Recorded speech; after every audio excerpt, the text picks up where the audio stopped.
Hello বন্ধুরা, দেখো আজকে আমি একটা শীতের দারুণ স্পেশাল খাবার তোমাদের সাথে শেয়ার করব, গুড়ের পাটিসাপটা।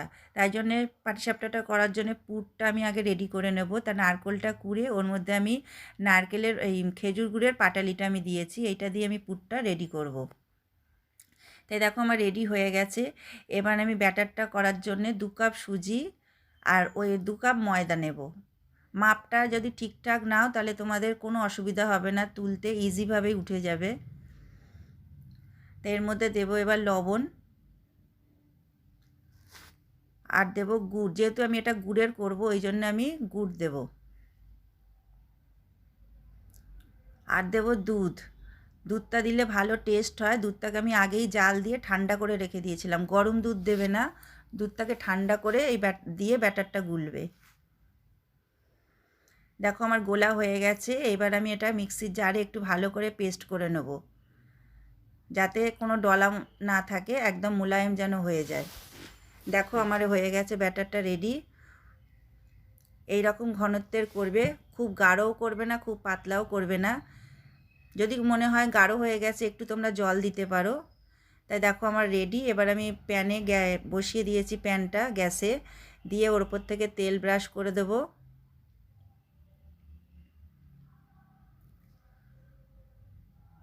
দিয়ে এবার 1 চামচ দিয়ে দেবো।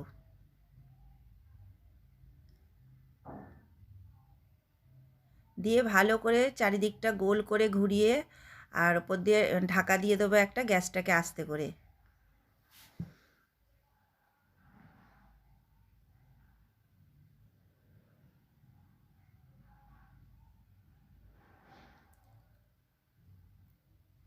দেখো ওপরটা শক্ত হয়ে গেছে। এবার আমি দেখো এবার ওপরটায় আমি নারকেলের পুরটা আস্তে আস্তে দিয়ে দেবো।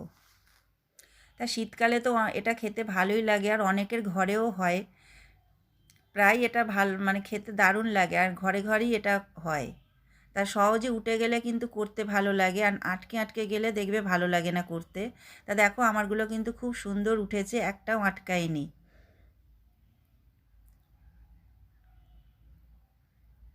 দেখেছো কত সুন্দর হয়েছে। তা আমার এই রেসিপিটা কেমন লাগলো তোমরা কিন্তু অবশ্যই জানাবে, আর ভালো লাগলে লাইক কমেন্ট সাবস্ক্রাইব করে আমার পাশে থেকো।